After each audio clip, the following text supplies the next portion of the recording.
कभी कभी लगता है कि जिंदगी किसी फिल्म का हिस्सा है। किरदार हम हैं, लेकिन पटकथा कोई और लिख रहा होता है। और फिर अचानक कहानी में एक ऐसा मोड़ आता है जो हमारी तकदीर ही नहीं, पहचान भी बदल देता है। ये कहानी एक ऐसी लड़की की है जो छोटे से शहर में पली बढ़ी, जिसके पिता ट्रक चलाया करते थे और जिनके सपने दिल्ली और मुंबई की चकाचौंध से बहुत दूर थे। लेकिन यही लड़की आगे चलकर लाखों दिलों की चहेती बनी। ये कहानी है पंचायत 2 की क्रांति देवी, गुल्लक की बिट्टू की मम्मी यानी सुनीता राजवर की। 6 नवंबर 1969 उत्तर प्रदेश के बरेली शहर में एक सामान्य परिवार में जन्म हुआ। बाद में ये परिवार उत्तराखंड के हल्द्वानी शहर में आ बसा। पिताजी ट्रक ड्राइवर थे, माँ गृहिणी। आमदनी सीमित थी, लेकिन सपनों पर कभी कोई पाबंदी नहीं था। बचपन बेहद साधारण था। टीन की छत, मिट्टी की दीवारें और सपनों का आसमान बहुत ऊंचा।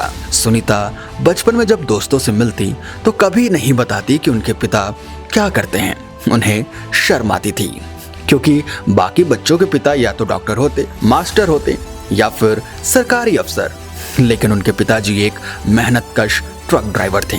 वो हर शुक्रवार उन्हें फिल्म दिखाने शहर के इकलौते थिएटर ले जाते। वहाँ सुनीता की आंखों में कोई और ही दुनिया बसा करती। वहीं से अभिनय का बीज उनके भीतर धीरे धीरे अंकुरित होने लगा। हल्द्वानी के निर्मला कॉन्वेंट स्कूल से पढ़ाई शुरू हुई, फिर कुमाऊं यूनिवर्सिटी से पोस्ट ग्रेजुएशन। इसी दौरान कॉलेज के नाट्य समारोह में हिस्सा लेना शुरू कर दिया। स्टेज पर जब खड़ी होती तो सारा डर, सारा संकोच सब कहीं दूर छूट जाता, मानो अभिनय उनके खून में था। और फिर आया जिंदगी का सबसे बड़ा मोड़, नेशनल स्कूल ऑफ ड्रामा यानी कि NSD। ये वही जगह थी जहां भारत के सबसे बड़े कलाकार तैयार होते हैं। 1997 में सुनीता का एडमिशन हुआ और दिल्ली के उस सांस्कृतिक वातावरण में उन्होंने खुद को तराशा। वहां उन्होंने अपने अभिनय की एक नई परिभाषा पाई। 3 साल तक कड़ी ट्रेनिंग के बाद सुनीता तैयार थी उस शहर के लिए जो सपनों को अपने तरीकों से पूरा करता है, मुंबई। लेकिन मुंबई किसी को आसानी से गले कहाँ लगाती है जनाब। सुनीता के पास सिर्फ 30,000 रुपए थे और अनगिनत सपने थे। मुंबई में कई रात एक ही कमरे में 3-4 लड़कियां साथ बिताती। काम कम, ताने ज्यादा मिलते। कभी बैकग्राउंड रोल, कभी डायलॉग लेस किरदार, कभी तो ऐसा लगता कि जैसे पहचान ही मिट गई हो। वो 2 साल मुंबई में रही और फिर निराश होकर वापस लौट आई। लेकिन सुनीता ने हार नहीं मानी।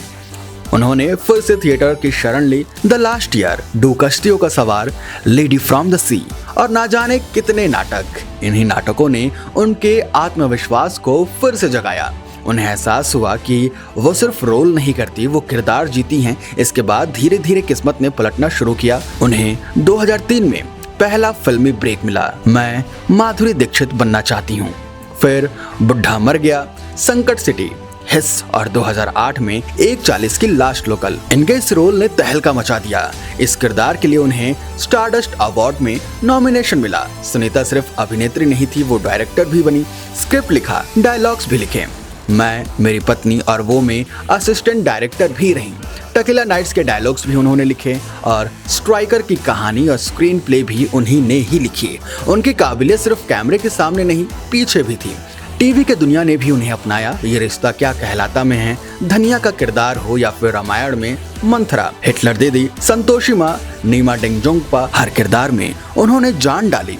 लेकिन फिर असली पहचान तब मिली जब OTT ने भारतीय मनोरंजन की दुनिया को बदलना शुरू किया। सोनी लिव की वेब सीरीज गुल्लक में उन्होंने बिट्टू की मम्मी बनकर ऐसा कमाल किया कि दर्शकों का दिल जीत लिया। उनका अंदाज, भाषा और परफॉर्मेंस इतनी रियल थी कि वो हर मिडिल क्लास की पहचान बन गई। इसके बाद आया अमेज़न प्राइम का सुपरहिट शो पंचायत, जहां उन्होंने क्रांति देवी का रोल निभाया। एक ग्रामीण नेता, एक सशक्त महिला और एक प्रखर उपस्थिति। लोग कहने लगे ये सुनीता नहीं, ये क्रांति है। गुल्लक और पंचायत ने उन्हें वो स्टारडम दिया जिसकी वो दशकों से हकदार थीं। इनके जीवन में एक दौर ऐसा भी आया जब उनका नाम नवाजुद्दीन सिद्दीकी से जुड़ा। दोनों NSD से निकले थे और एक समय करीब 1.5 साल तक रिलेशनशिप में भी रहे थे। लेकिन जब नवाब की किताब एन ऑर्डिनरी लाइफ में इस रिश्ते का जिक्र आया तो सुनीता ने सार्वजनिक रूप से अपनी असहमति जताई। उन्होंने कहा कि मैंने उन्हें उनकी सोच की वजह से छोड़ा था, न कि उनकी गरीबी की वजह से। ये विवाद कुछ समय तक चला, लेकिन सुनीता ने इस बात को अपनी जिंदगी पर हावी होने नहीं दिया। उन्होंने फिर वही किया जो उन्हें आता था, अभिनय।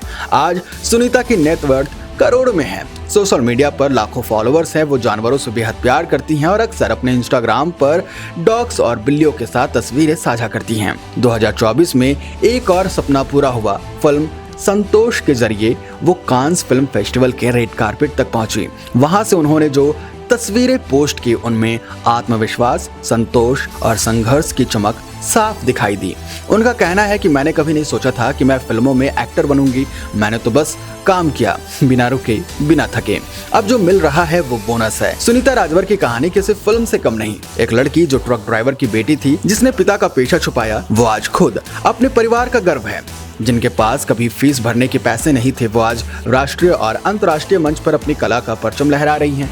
तो जब अगली बार आप बिट्टू की मम्मी या फिर क्रांति देवी को स्क्रीन पर देखें तो जान लीजिएगा ये किरदार नहीं, एक लंबा संघर्ष है, तपस्या है, सपना है, जिसका नाम है सुनीता राजवर। क्योंकि जिंदगी किसी को कुछ भी यूं ही नहीं देती। उसे पाने के लिए चलना पड़ता है, गिरना पड़ता है और फिर खुद ही उठकर खड़े होना पड़ता है।